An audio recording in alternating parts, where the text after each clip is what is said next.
शिखर शिंगणापूर येथील यात्रा नियोजन केवळ कागदावरच।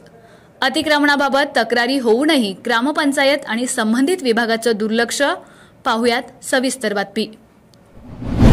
अखंड महाराष्ट्राचे श्रद्धास्थान असलेल्या शिखर शिंगणापूर येथील यात्रेचं नियोजन यावर्षीही केवळ कागदावरच असल्याचं दिसून येत आहे। या ठिकाणी असणाऱ्या अतिक्रमणाबाबत जिल्हाधिकारी आणि प्रांताधिकारी यांच्या उपस्थितीत झालेल्या बैठकीत निर्णय झाला खरा, परंतु स्थानिक ग्रामपंचायत आणि संबंधित विभागाने केवळ दुर्लक्षच केलं आहे। याबाबत बांधकाम विभागाने जिल्हाधिकारी आणि प्रांतांच्या मिळालेल्या आदेशानुसार संबंधित अतिक्रमण धारकांना केवळ नोटीस दिल्याची चर्चा आहे, मात्र पुढील कोणतीच कार्यवाही झाली नाही। स्थानिक ग्रामपंचायत कर वसुलीसाठी वाहने आतमध्ये सोडत असून पार्किंगची व्यवस्था केवळ नावालाच असल्याचं चित्र आहे।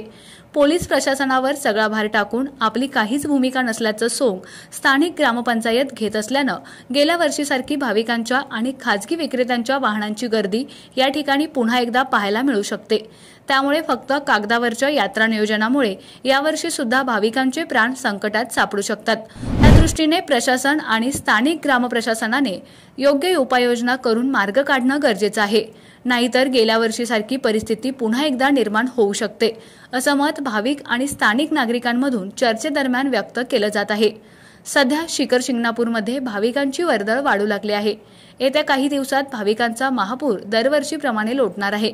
त्यामुळे स्थानिक ग्रामप्रशासनाने आपली भूमिका चोख बजावून प्रशासनाने केलेल्या नियोजनाला हातभार लावावा अशी मागणी होत आहे। कावडीधारकांकडून फीची वसुली। कावडीधारकांना पास मिळवण्यासाठी ग्रामपंचायतचा नाहरकत दाखला घ्यावा लागत आहे। त्या दाखल्यासाठी ग्रामपंचायतीकडून पावतीचे कारण पुढे करून आर्थिक लूट केली जात असल्याच्या तक्रारी अनेक कावडीधारकांच्या माध्यमातून सांगितल्या जात आहेत। त्यामुळे एकंदरीत पार्किंग आणि अतिक्रमणाबाबत असलेले शिखर शिंगणापूर यात्रेचं नियोजन हे केवळ कागदावरच राहणार असल्याचं चित्र सध्या शिखर शिंगणापुरातील वास्तव स्थिती दर्शवत आहे। आपला आवाज न्यूज नेटवर्कसाठी एकनाथ वाघमोडे, दहिवडी।